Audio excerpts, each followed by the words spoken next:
excelentísimo señor presidente, dignísimas autoridades, muy ilustres señoras y señores académicos, señoras y señores, amigos y amigas. En primer lugar, quiero expresar mi profundo agradecimiento a la Real Academia de Medicina de las Illes Balears por acogerme, y especialmente a los muy ilustres académicos doctores Félix Grases, Jordi Ibáñez y Pilar Roca por haberme propuesto y avalado como aspirante académico. Ha sido un honor contar con su apoyo. Mi gratitud también al doctor Arturo López, amigo y compañero que ha estado a mi lado durante todo el proceso y ha tenido la amabilidad de aceptar dar contestación a mi discurso de entrada esta tarde. Quisiera agradecer asimismo a los doctores Macià Tomàs y Josep Tomàs, que con su inmensa paciencia y generosidad me han guiado con buenos y sabios consejos durante todo este trayecto. Es para mí un gran honor ser miembro de esta prestigiosa e histórica institución. Espero poder cumplir de forma digna las responsabilidades que implican este nombramiento. Mi más sincero reconocimiento a todas las personas e instituciones que de una manera u otra han formado parte de mi carrera profesional como epidemiólogo durante casi 40 años. La lista de nombres es interminable. No obstante, me gustaría expresar mi máximo agradecimiento a 3 profesionales que marcaron mis inicios en el mundo de la epidemiología: Adolfo Marqués, Carlos Cristos y Luis Ciria, aunque lamentablemente Adolfo y Carlos ya no están entre nosotros.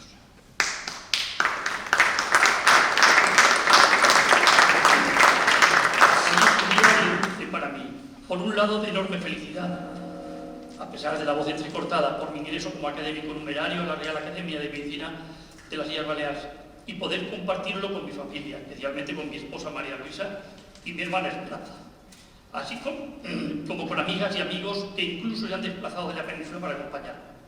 Pero por otro lado, es de mucha tristeza por no poder compartir este momento con mis padres, Pablo y Teodora, que ya fallecidos, 2 honrados y humildes trabajadores andaluces de Jaén, que en plena posguerra emigraron a Mallorca, que se convertiría en su hogar definitivo. Para mis padres hoy, sin duda, hubiera sido uno de los días más felices de su vida, ver la combinación de la carrera profesional de su Antonio, como solían llamarme. Mi especial agradecimiento a la persona que más le debo en mi vida personal y profesional, mi esposa María Luisa.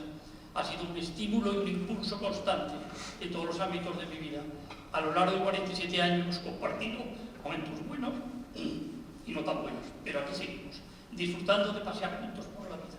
María Luisa me brindó la oportunidad, además, de formar parte de su extensa familia, que hoy es la mía y a la que quiero como propia. Son mi familia de Peñalba y de Zaragoza. Es costumbre que el académico electo realice una semblanza etnográfica del académico numerario al que sucede. En mi caso, el muy ilustre señor Francesc Bujosa Omar. El doctor Francesc Bujosa nació en Esporlas en 1947, hijo del médico Jaume Bujosa Gras y de Francisca Omar Montaner, maestra de escuela. En 1965 se trasladó a Valencia para estudiar medicina y se alojó en el Colegio Mayor Luis Vives, dirigido por el profesor José María López Piñero, catedrático de Historia de la Medicina. Este encuentro marcó de forma decisiva su vida. En 1971 llevó a cabo una estancia en el Departamento de Psychiatry and Behavioral Neuroscience de la Facultad de Medicina de la Universidad de Chicago y pudo asistir a actividades de la Chicago Society for the History of Medicine and the Humanities. Durante un año más tarde se licenció en Medicina con la tesina Catálogo de Disertaciones, Censuras y Documentos de la Real Academia Médico-Práctica de Mallorca 1788-1800. En 1983 se trasladó a Zaragoza como profesor adjunto numerario adscrito al área de Historia de la Facultad de Medicina. En 1986 ganó por oposición la plaza de catedrático de Historia de la Ciencia adscrito al Departamento de Filosofía e Historia de la Ciencia de la Facultad de Medicina de la Universidad de Zaragoza. Ya en 1990, por concurso de méritos, el doctor Bujosa fue nombrado catedrático de Historia de la Ciencia de la Universidad de las Illes Balears. Entre sus publicaciones destacan Biografía crítica sobre historia de la ciencia, medicina y tecnología de Aragón, Método científico y sociología de la ciencia, el constructivismo y un estudio introductorio del libro del médico y presidente de nuestra academia, Fernando Meirle Miraviña, titulado Topografía físico-médica de las Islas Baleares y en particular la de Mallorca. ingresó solemnemente en 1983 en la Real Academia de Medicina de las Illes Balears con el discurso Mentis Servei a la historia de la medicina, contestado por el académico numerario y presidente, el doctor Josep Tomàs Montserrat.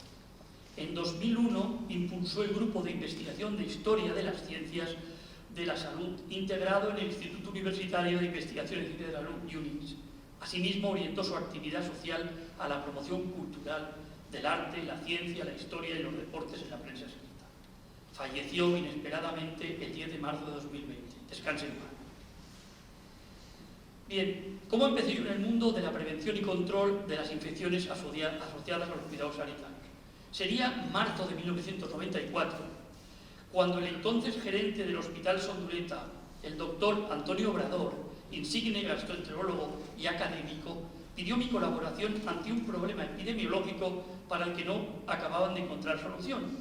Tras realizar el estudio epidemiológico y presentar el informe correspondiente, me propuso incorporarme al servicio de medicina preventiva del hospital que tenía una vacante. Decidí aceptar y dejé mi plaza de técnico de salud pública en la gerencia de atención primaria. Así empezó mi trayectoria en la epidemiología infecciosa, principalmente hospitalaria y también comunitaria, que ha durado prácticamente 30 años.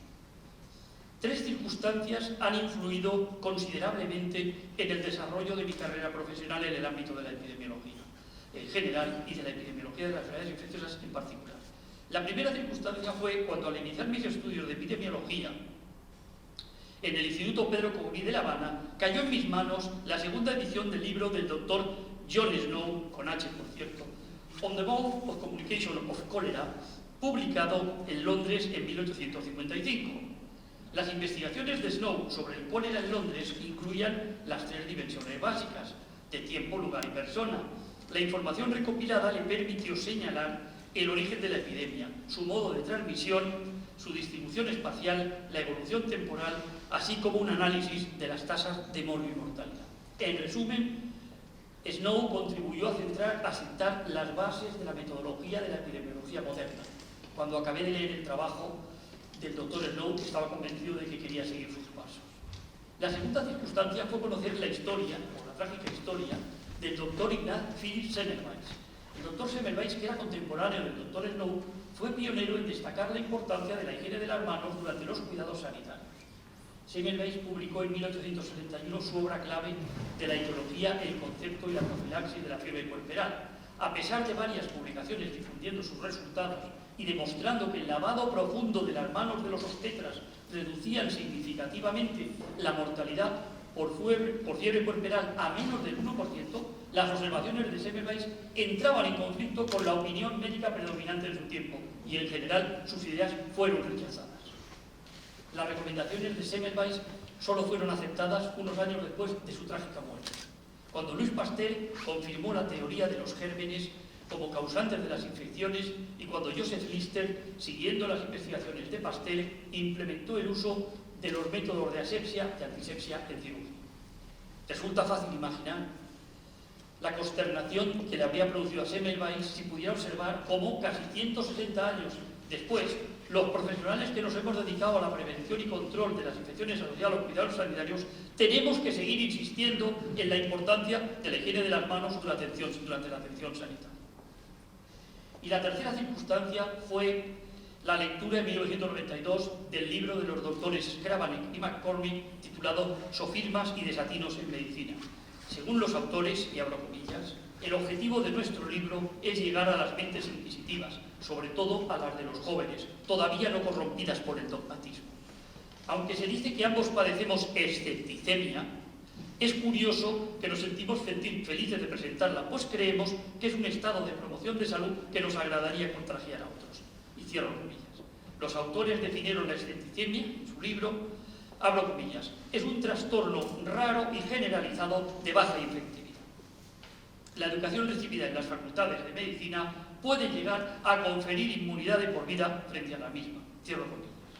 La lectura del libro y una interesante conversación con el profesor Skrabanek en Valencia en 1993 hicieron que me infectase y desarrollase escepticemia, condición que espero no perder nunca. Mi exposición se va a centrar en 4 aspectos fundamentales.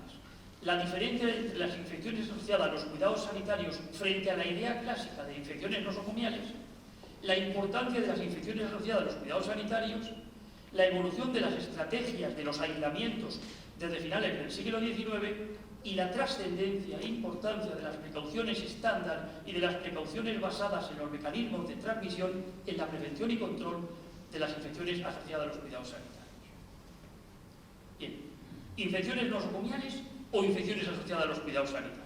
A menudo se utilizan los términos infecciones nosocomiales e infecciones asociadas a los cuidados sanitarios como sinónimos, pero no lo son. En 1988, los Centers for Disease Control and Prevention, más conocidos como los CDC, consideraron que para una infección pudiera definirse como nosocomial, tenía que haber ausencia de evidencia de que esa infección estuviese presente en el paciente en el momento de su ingreso hospitalario, ni siquiera en fase de incubación. Además, excepto para algunas categorías concretas de esas infecciones, los CDC se abstenían de indicar un momento específico durante o después de la hospitalización para determinar si una infección era nosocomial o bien de adquisición comunitaria.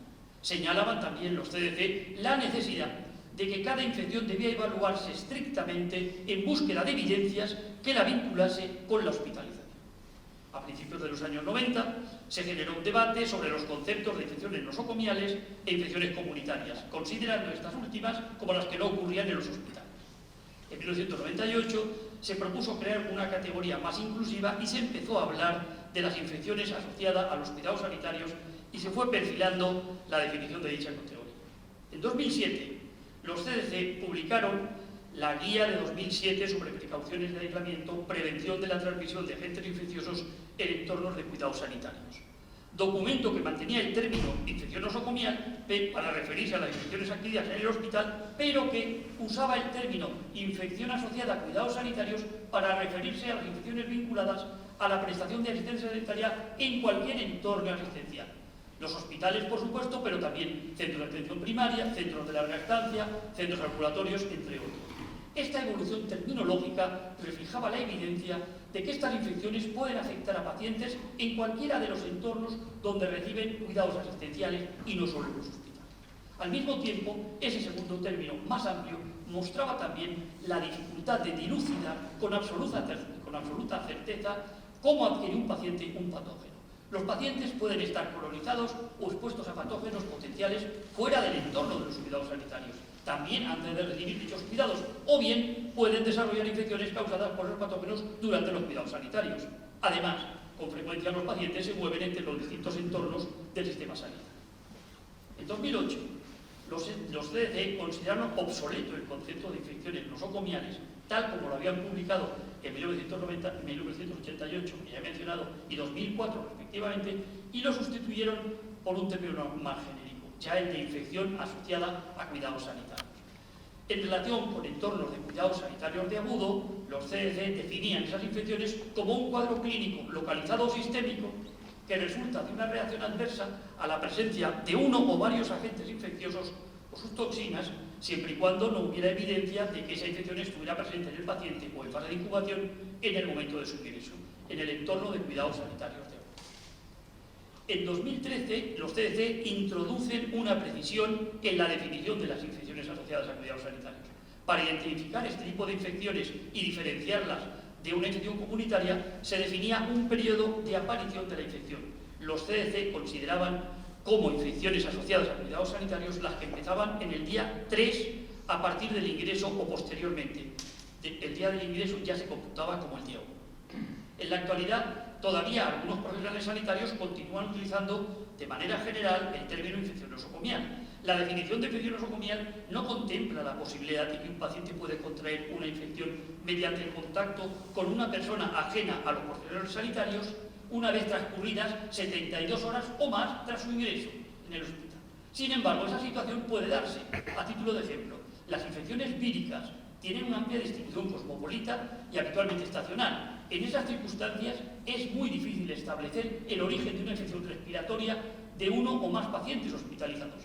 Por un lado, los pacientes reciben visitas de la calle o pasean por el hospital y contactan con gente de la calle. Por otro lado, las personas ajenas al hospital circulan por los centros sanitarios procedentes de la calle.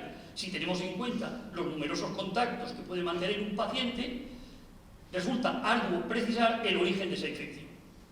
Para esclarecer si se ha producido un caso o un brote epidémico nosocomial, profesionales con formación específica y experiencia en epidemiología infecciosa deberían realizar una investigación epidemiológica que incluyera las dimensiones, tiempo, lugar y persona a fin de comprobar el posible origen. En mi opinión, basándome en casi 30 años de experiencia en vigilancia, prevención y control de este tipo de infecciones, calificar a priori, rápidamente, una infección como nosocomial, si previamente no se ha investigado y determinado su origen, puede contribuir a sobredimensionar la magnitud real de las infecciones intrahospitalarias. Magnitud e importancia de las infecciones asociadas a los cuidados sanitarios. Las infecciones asociadas a los cuidados sanitarios se encuentran entre los eventos adversos en el contexto de la prestación de servicios sanitarios. Según la OMS, el impacto de este tipo de infecciones puede implicar estancias hospitalarias prolongadas, discapacidad permanente, mayor resistencia de los microorganismos a los antimicrobianos, un exceso de muertes, una enorme carga económica adicional para los sistemas de salud y elevados costes para los pacientes y sus familias. En Europa, las infecciones asociadas a cuidados sanitarios causan anualmente, según la OMS, 37.000 muertes atribuibles directas, además de contribuir a 110.000 muertes de manera indirecta, al tiempo que provocan 16 millones de días adicionales de hospitalización. Estas infecciones, muchas de las cuales son causadas por microorganismos multiresistentes, afectan a los pacientes, a los trabajadores sanitarios e incluso a los visitantes. Según datos de 2016-2017, el Centro Europeo para la Prevención y Control de Enfermedades, ECDC por sus siglas en inglés, calculó que cada año ocurren 4,5 millones de episodios de infecciones asociadas a los cuidados sanitarios en pacientes ingresados en hospitales de agudos en la Unión Europea y en el espacio económico europeo, es decir, Noruega, Islandia y Liechtenstein. Los centros sanitarios de larga estancia tampoco están exentos de la infección y de la propagación de la resistencia antimicrobiana. Así, el ECDC estimó que cada año se producen más de 4 millones de episodios de infecciones asociadas a cuidados sanitarios en este tipo de centros de la Unión Europea y el espacio económico europeo, muchos de ellos causados por microorganismos multiresistentes. La mortalidad entre los pacientes afectados por sepsis asociada a los cuidados sanitarios fue cerca del 25%, aumentando esta mortalidad a más del 50% entre los pacientes tratados en unidades de cuidados intensivos. En los países de la Unión Europea y en el espacio económico europeo, los microorganismos multiresistentes a los antibióticos se adquieren mayoritariamente y principalmente en entornos de cuidados sanitarios. La erradicación de las infecciones asociadas a los cuidados sanitarios, entendida como reducción permanente a cero, es una utopía inalcanzable. Existe un riesgo inevitable inherente a cualquier procedimiento invasivo realizado durante los cuidados sanitarios, especialmente en pacientes vulnerables. Sin embargo, sí es posible su eliminación, entendida como la reducción máxima del número de infecciones mediante un esfuerzo continuado de prevención. Es lo que en epidemiología denominamos mínimo irreductible, que es diferente para cada tipo de infecciones asociadas a los cuidados sanitarios y que incluso varía dentro de cada tipo de estas infecciones. Así, las probabilidades de riesgo de infección de una herida quirúrgica de colon suelen ser muy superiores a las de una cirugía, en teoría, de tiroides. Se ha estimado que la aplicación de programas de prevención y control de las infecciones asociadas a los cuidados sanitarios puede evitar alrededor del 65% de las bacteriemias y de las infecciones del tracto urinario, así como del 55% de las neumonías y de las infecciones quirúrgicas. Es decir, la prevención y control de estas infecciones contribuye a salvar miles de vidas. De ahí que mi exposición se centre en los aspectos de prevención y control de este tipo de infecciones.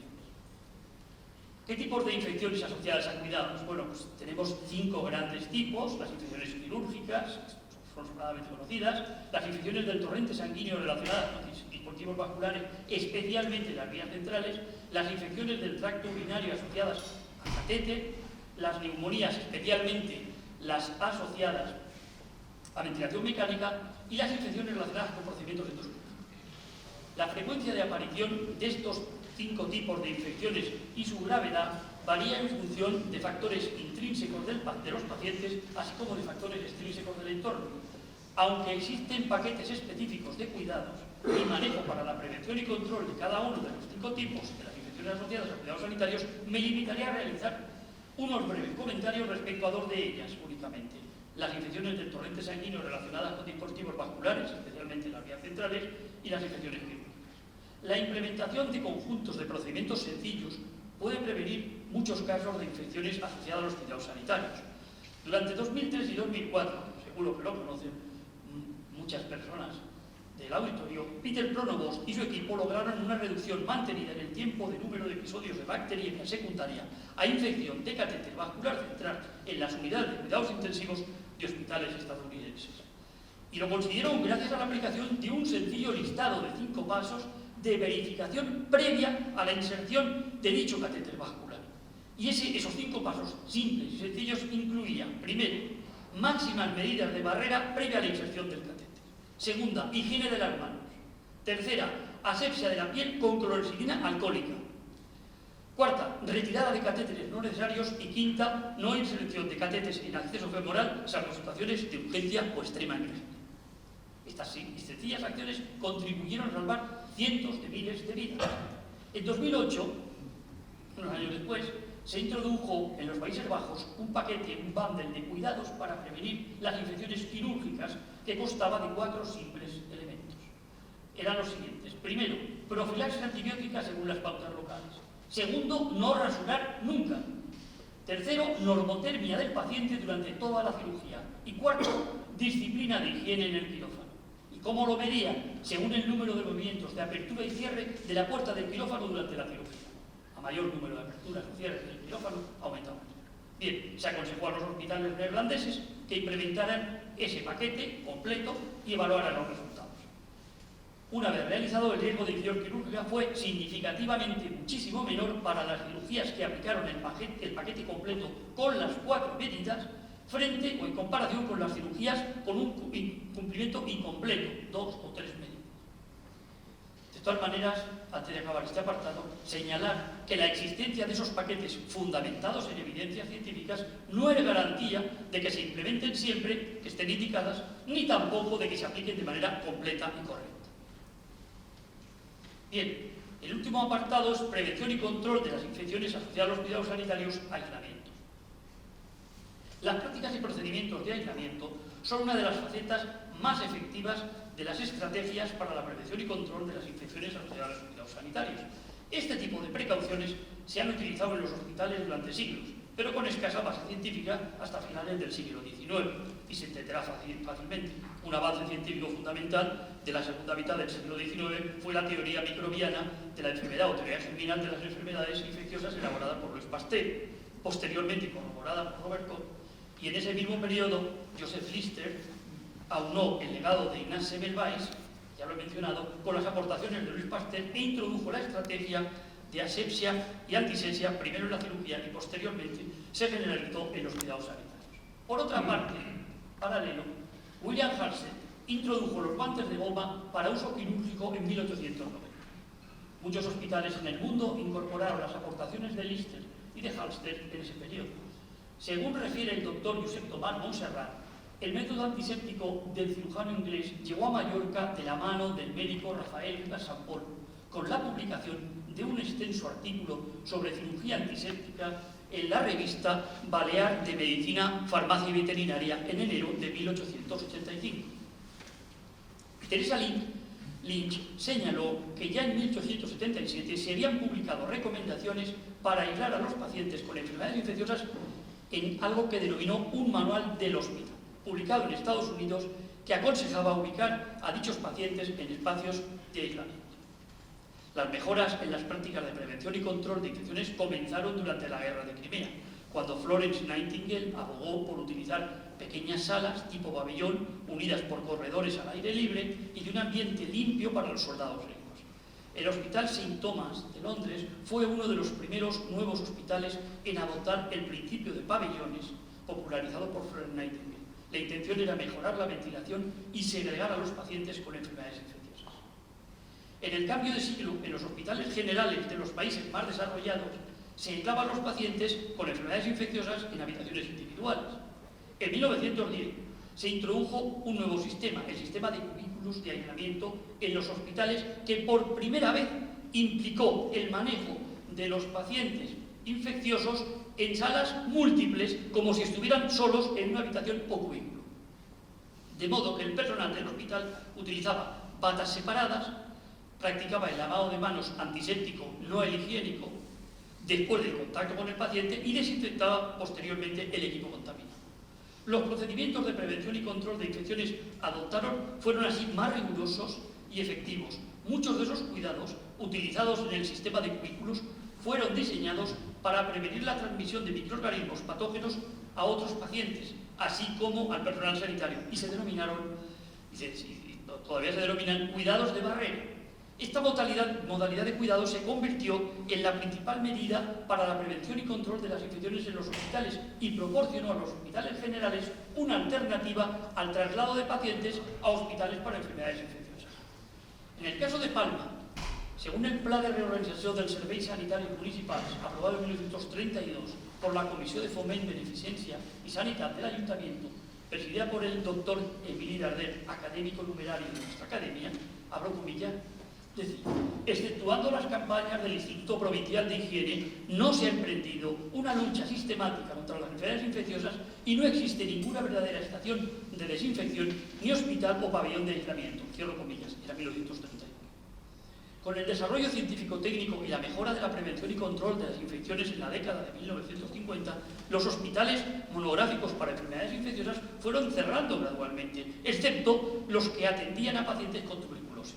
De modo que pacientes con patología infecciosa se trataban ya en los hospitales generales. A mediados de la década de los 60, los sanatorios antituberculosos también empezaron a cerrarse, en parte debido a una mejor comprensión de la tuberculosis, cuyo control permitió que esos pacientes se trataran como enfermos hospitalizados o incluso ambulatorios en hospitales generales. A final de la década de 1960, se atendía a la mayoría de los pacientes que requerían aislamiento en habitaciones específicamente diseñadas para ello o en áreas asignadas de las salas principales de los hospitales generales. En 1963, Schuster, O'Grady y Williams publicaron en el Reino Unido Aislamiento de pacientes en el hospital, publicaron en The British Medical Journal, una guía simplificada sobre los cuidados para ayudar en el manejo de pacientes con infecciones en un hospital general. Los autores asignaron a cada enfermedad infecciosa una de las 3 categorías de aislamiento que establecieron, que eran cuidados de barrera en sala abierta, cuidados de barrera en cubículo en sala y cuidados de barrera en un hospital o unidad de enfermedades infecciosas.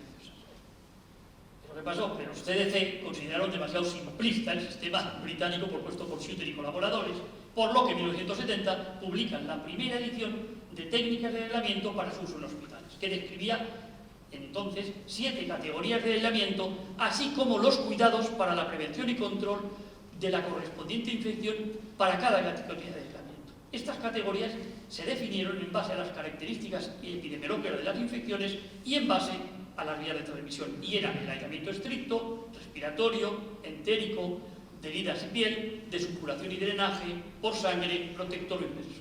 En 1978, Bagshaw, Blower y Lidwell publicaron también en The British Medical Journal una guía para el Reino Unido donde proponían un sistema similar al que acabo de escribir de los CDCs, titulado Aislamiento de pacientes en el hospital para control de la infección.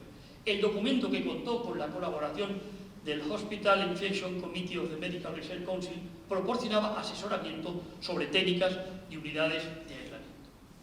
Pero tanto el sistema estadounidense como el británico fueron criticados por su escasa flexibilidad para adaptarse a la atención individualizada de cada paciente infeccioso. Como la epidemiología de cada infección varía y algunas de ellas requerían menos precauciones, ambos sistemas a menudo conducían a un aislamiento excesivo o sobreaislamiento. A pesar de todas estas pautas descritas hasta el momento, en 1980 las infecciones nosocomiales endémicas y epidémicas continuaban siendo un problema grave. Un factor importante fue la aparición de microorganismos multiresistentes, así como la de nuevos síndromes como el SIDA, que requerían precauciones de aislamiento muy diferentes de las especificadas en las categorías de aislamiento existentes hasta entonces. Esto llevó a los CDC a revisar las recomendaciones para los aislamientos y en 1983 publicaron la guía para las precauciones de aislamiento en hospitales. Esta guía proporcionaba 2 sistemas de aislamiento que denominaron aislamiento para categoría específica y aislamiento para enfermedad específica. La guía utilizaba 7 categorías específicas de aislamiento que se obtenían agrupando enfermedades cuyo manejo requerían precauciones de cuidados similares. Era el aislamiento estricto, de contacto, respiratorio, para tuberculosis, las precauciones entéricas, las precauciones de drenaje y secreciones y de sanguíneos corporales. Para cada patología infecciosa, la guía recomendaba una categoría de aislamiento de las 7 propuestas, establecía cuál era el material infectante que había que proteger, del que había que protegerse, delimitaba cuánto tiempo se debía aplicar las precauciones de aislamiento y hacía algunas observaciones al respecto. La agrupación de patologías infecciosas en categoría de aislamiento, de nuevo, tenía el inconveniente de requerir más precauciones para ciertas infecciones de las que hubieran sido necesarias para prevenir la transmisión de esa misma infección individual. Para contrarrestar ese inconveniente, se proponía que, y abro comillas, los hospitales que deseen evitar el uso excesivo de las precauciones de aislamiento pueden utilizar el sistema de aislamiento alternativo, es decir, las precauciones de aislamiento para enfermedad específica. Cierro comillas. Ahora bien, las precauciones de aislamiento para categoría específica tenían la ventaja de que para el personal eran más fáciles de asimilar y sobre todo de aplicar.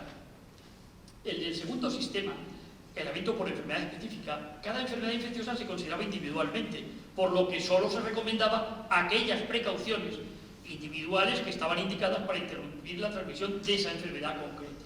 La ventaja teórica de utilizar este sistema frente al anterior era la eficiencia, el ahorro económico y el de suministros. Al mismo tiempo, el uso excesivo de mascarillas, batas y guantes, cuando no es necesario, puede disuadir al personal sanitario de atender adecuadamente a los pacientes. Puede implicar un riesgo para los pacientes o para el personal y supone una pérdida de tiempo. Cabe señalar que la aplicación de precauciones de aislamiento suele ser más importante al comienzo de la estancia hospitalaria del paciente, antes de que se confirme un diagnóstico y antes de que se haya iniciado una terapia específica. En esas circunstancias, las precauciones de aislamiento para categorías específicas, que son mucho más amplias y generales, pueden ser prácticas y fáciles de implementar. En 1987, en plena pandemia por el VIH-Sida, se propusieron 2 sistemas de aislamiento nuevos, que tenían ciertas similitudes. Por un lado, los CDC propusieron el sistema denominado precauciones universales. Y por otro lado, Patricia Link y sus colaboradoras publicaron un artículo en Annals of Internal Medicine, donde incluían las precauciones que ellas denominaron precauciones de aislamiento de sustancias corporales. Ambos sistemas hacían hincapié en las precauciones del personal sanitario frente a la transmisión hematógena. Estos 2 sistemas hacían referencia a las desventajas de los sistemas de aislamiento para categoría específica y para enfermedad específica, ya que estos no tenían en cuenta la probabilidad de transmisión cruzada de microorganismos de pacientes con síntomas leves y especialmente los asintomáticos. Por tanto, las precauciones universales, como las precauciones de aislamiento de sustancias corporales nuevas, presuponían que todos los pacientes eran potencialmente infecciosos.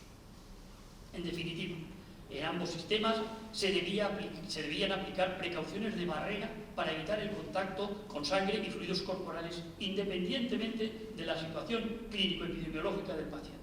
Las precauciones universales se aplicaban frente a sangre y fluidos corporales, como líquido cefalorraquídeo, sinovial, pleural, peritoneal, pericárdico, amniótico, etc., así como frente a semen, secreciones vaginales y frente a cualquier otro fluido corporal visiblemente contaminado con sangre. Sin embargo, las precauciones universales no se aplicaban a heces, secreciones nasales, esputo, sudor, lágrimas, orina o vómitos, a menos que hubiese sangre visible.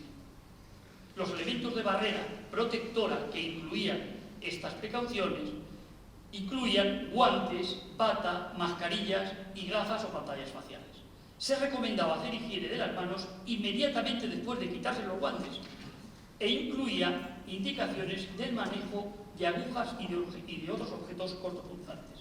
Por el contrario, las precauciones de aislamiento de sustancias corporales se centraron en el aislamiento de todas las sustancias corporales húmedas y potencialmente infecciosas: sangre, heces, orina, esputo, saliva, drenaje de heridas, otros fluidos corporales, de todos los pacientes, independientemente de su aparente estado infeccioso, principalmente mediante el uso de guantes. Solamente quedaba excluido el sudor. Las precauciones universales y las precauciones de aislamiento de sustancias corporales que acabo de describir, a pesar de ser similares, diferían en la recomendación del uso de guantes y del lavado de manos. Las precauciones universales recomendaban la utilización de guantes cuando se preveía contacto con sangre y o fluidos corporales, y las manos debían lavarse inmediatamente después de quitarse los guantes.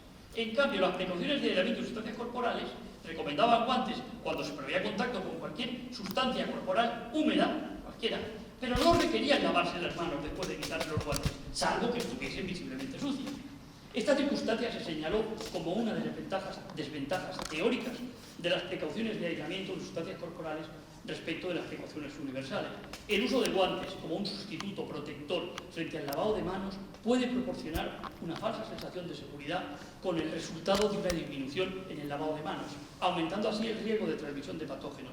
Las manos pueden contaminarse y se contaminan incluso cuando se usan guantes. Lo que es más, se contaminan fácilmente en el proceso de retina.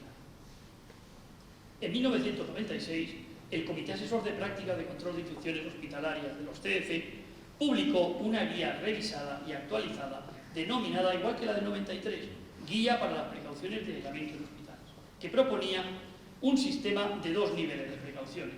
El primer nivel eran las precauciones que llamaron estándar, que combinaban las características principales de las precauciones universales que acabo de describir y de las precauciones de aislamiento de sustancias corporales que acabo también de describir, y que se aplicaban a todos los pacientes con independencia del diagnóstico o situación infecciosa o no, conocida o no.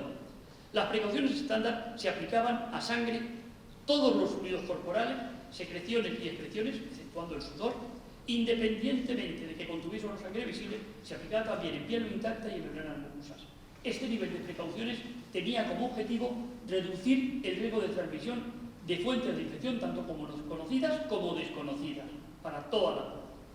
El segundo nivel de precauciones que estableció el documento del año 96 era para pacientes con una infección conocida o bien con sospecha de infección que requería más aislamiento que las simples precauciones estándar que acabo de escribir, y se proponían tres precauciones basadas en los mecanismos de transmisión: las precauciones de transmisión de contacto, de transmisión por gotas y de transmisión por aire. Las precauciones para la transmisión de contacto se aplicaban a pacientes que padecían o se sospechaba que padecían infecciones o infestaciones que habitualmente se transmitían por contacto directo con el paciente, es decir, a través de las manos, piel, o bien por contacto indirecto a través del medio ambiente y de superficies. Pues por los ejemplos típicos, la infección por estafilococo aureus resistente a la meticilina, el Clostridium difficile, el hispético, la sangre. Las precauciones para la transmisión por gotas, también ya denominadas en algunos manuales gotas grandes, tenían por objeto reducir la propagación de partículas goticulares mayores o iguales a 5 micras, desde una persona infectada a las membranas mucosas de nariz, boca o conjuntivas de un huésped susceptible. Se consideraba una forma, entre comillas lo digo, especial de transmisión de contacto. Las partículas goticulares se generan al hablar, al toser o estornudar, así como durante los procedimientos clínicos que afectan a las vías respiratorias, como la intubación, la broncoscopia y la aspiración de secreciones, entre otras. La mayor parte del volumen de estas partículas grandes, más del 99%, se componen de gotas de gran tamaño que viajan a distancias muy cortas, menos de 1 metro, y que no permanecen suspendidas en el aire. Por lo tanto, no requerían manejo de aire ni ventilaciones especiales para evitar la transmisión por gotas. Por ejemplo, se incluye, entre otros, por mencionar alguno, la enfermedad invasiva por influenza tipo B, o por Neisseria meningitidis, la gripe o la peste bubónica. El último grupo eran las precauciones para la transmisión por aire o gotas pequeñas, que se diseñaron para reducir el riesgo de infección por vía aérea, ya fuese a través de partículas goticulares en el aire inferiores a 5 micras o partículas de polvo que contenían el agente infeccioso. Roy y Milton publicaron en 2004 una nueva clasificación para la transmisión por aerosoles al evaluar la transmisión del coronavirus SARS-CoV-1. La clasificación incluía la transmisión obligada, la transmisión preferente y la transmisión oportunista. En la transmisión obligada la enfermedad ocurre después de la transmisión del agente solamente a través de la inhalación de aerosoles de partículas pequeñas, siempre en condiciones naturales, por ejemplo, la tuberculosis. En la transmisión preferente, la infección natural resulta de la transmisión a través de múltiples vías, no es única, aunque los aerosoles de partículas pequeñas son la vía predominante, por ejemplo, el sarampión y la varicela, incluyendo el zóster diseminados, no el zóster localizado, que no requiere ningún tipo de ayuda. En la transmisión oportunista, última, agentes que suelen causar infecciones a través de otras vías, en circunstancias especiales pueden transmitirse a través de aerosoles de partículas finas, por ejemplo, el norovirus secundario al COVID. Por primera vez en esta guía de 1996 se indicaba el nivel de evidencia científica de cada recomendación incluida en las precauciones estándar y en las precauciones basadas en los mecanismos de transmisión. Otra novedad importante que incorporaba esta guía era el uso empírico de las precauciones de aislamiento por contacto, por gotas o por aire. No es posible identificar de forma prospectiva a todos los pacientes que necesitan precauciones de aislamiento. No obstante, ciertos síndromes y condiciones clínicas conllevan un riesgo lo suficientemente elevado como para justificar la aplicación empírica de dichas precauciones a la espera de un diagnóstico definitivo. Finalmente, en 2007, ya lo he mencionado al principio de la charla, los CDCs y el Comité Asesor de Prácticas de Control de Infecciones Hospitalarias revisaron esa guía de 1996 y publicaron la guía de 2007 sobre precauciones de aislamiento, prevención de la transmisión de agentes infecciosos en entornos de cuidados sanitarios, que es la que está actualmente en vigor. El término hospital del título de 1996 desaparece en 2007 y es sustituido por entornos de cuidados sanitarios, lo que enlaza con el cambio terminológico que ya he abordado con anterioridad. La nueva guía mantenía el sistema de dos niveles, precauciones estándar y precauciones de aislamiento según vías de transmisión. Pero las nuevas aportaciones a las precauciones estándar eran cualitativa y cuantitativamente más significativas. La efectividad alcanzada con la aplicación de las precauciones estándar ha llevado a consolidar estas prácticas como la base fundamental para prevenir la transmisión de agentes infecciosos en todos los entornos de cuidados sanitarios. Las nuevas recomendaciones para las precauciones estándar eran la higiene respiratoria, también denominada etiqueta de la tos, las prácticas seguras en la administración de inyecciones, así como el uso de una mascarilla cuando se realicen ciertos procedimientos invasivos, entre otros, punción lumbar, mielografía o anestesia epidural. A estas, además, se agregaban las medidas de protección y control ambiental.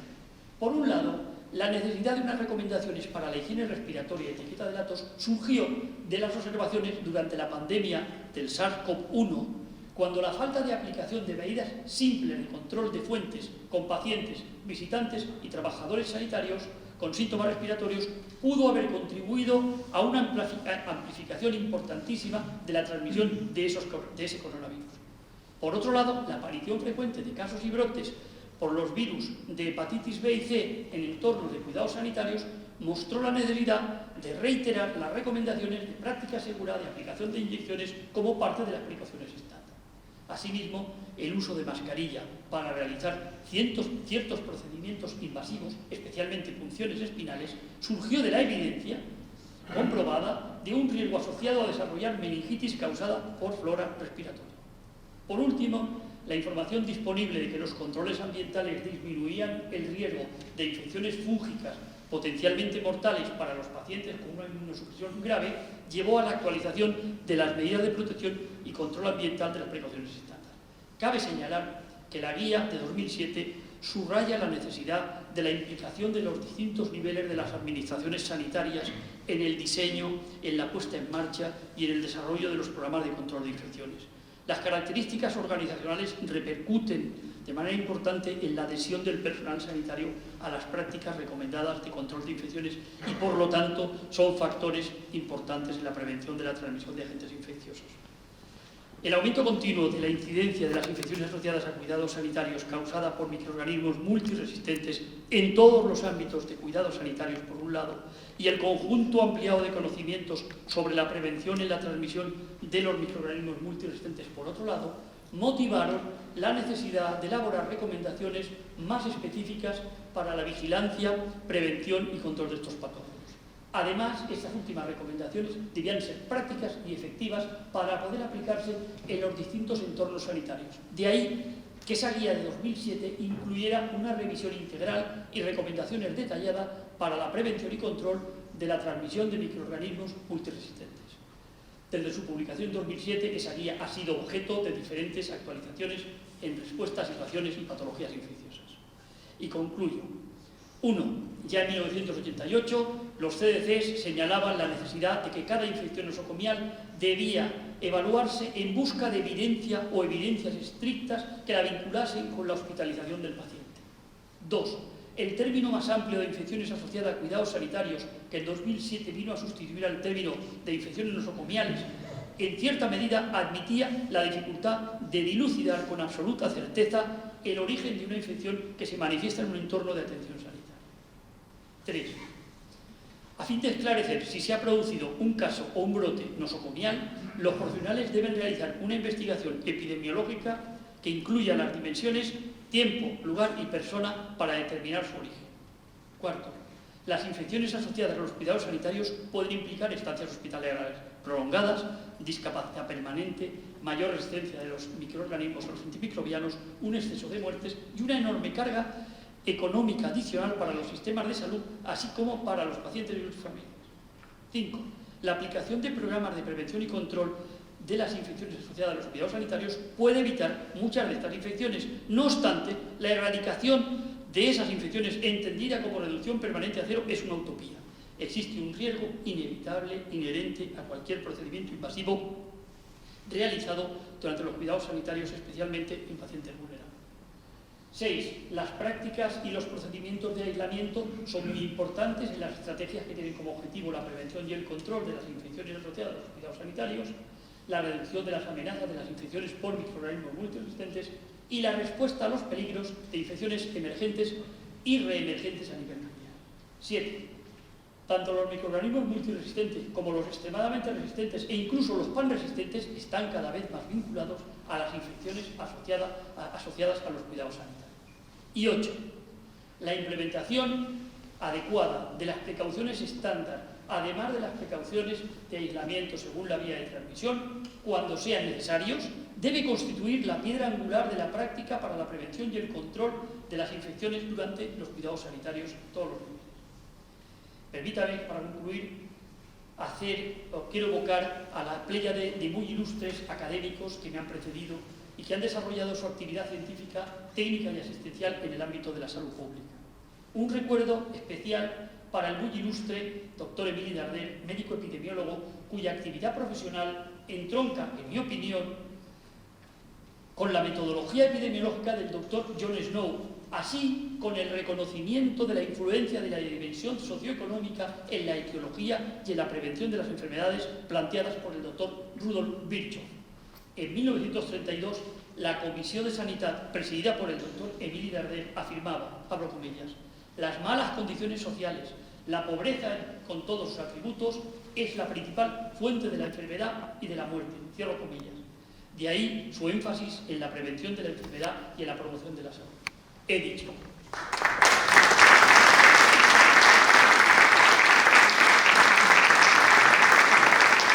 Excelentísimo señor presidente, dignísimas autoridades, muy ilustres señoras y señores académicos, señoras y señores, amigas y amigos. La sesión de ingreso de un nuevo miembro es, sin lugar a dudas, una de las ceremonias más emotivas de la vida académica. Por ello, hoy es un día de gozo pleno, no solo para el nuevo académico, el doctor Antonio Pareja Bezares, sino también para nuestra estimada Real Academia de Medicina. Al renovarse, las corporaciones de índole científico y académico eligen a sus miembros aplicando criterios rigurosos de mérito, cuyo objetivo es la mejora continua que permita acercar esta noble casa a la excelencia. Creo no equivocarme expresando que con el ingreso del doctor Pareja Bezares estamos un poco más cerca de lograrlo.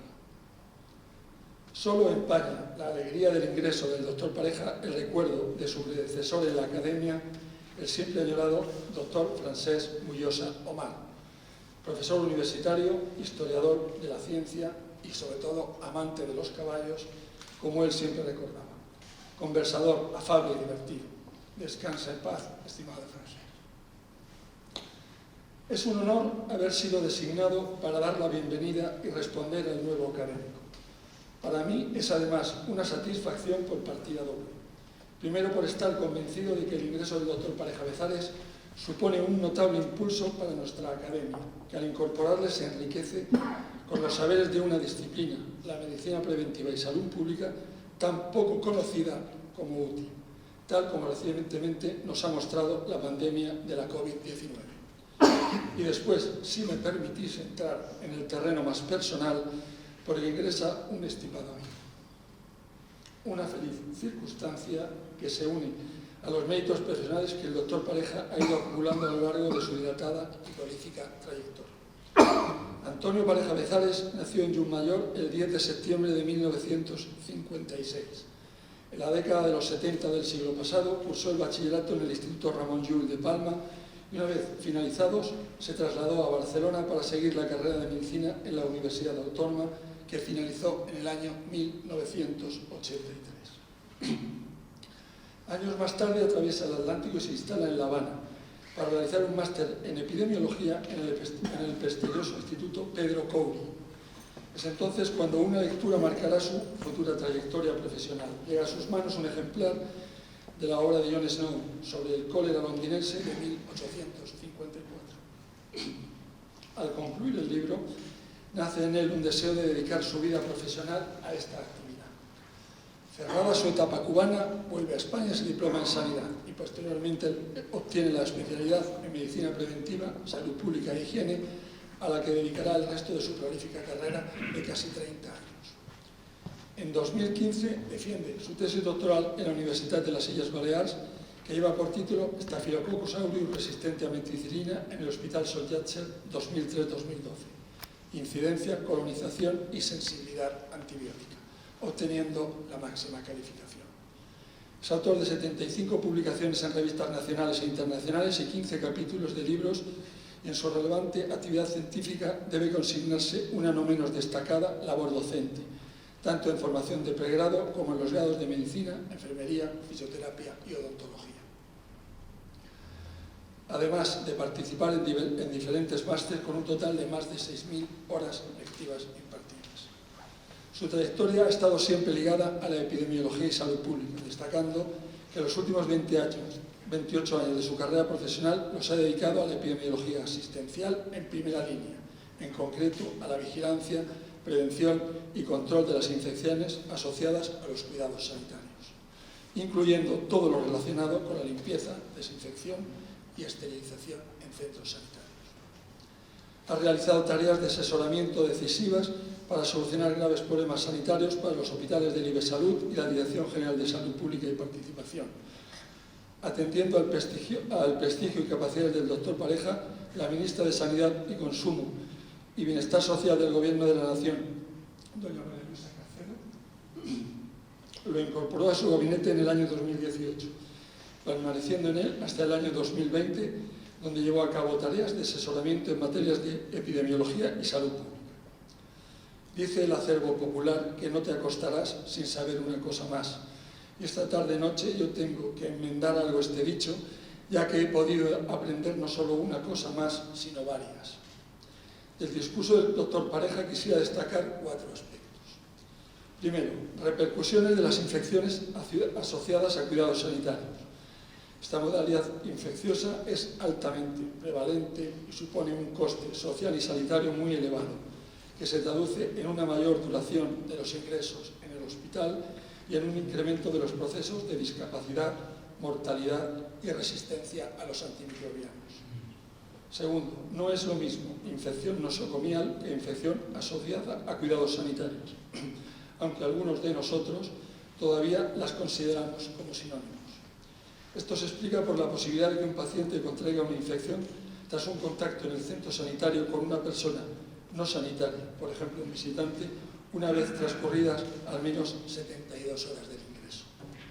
Esta nueva visión nos obliga a considerar las dimensiones de tiempo, lugar y persona para comprobar el posible origen, ya que en este caso, si no lo hacemos, podemos estar sobredimensionando el problema.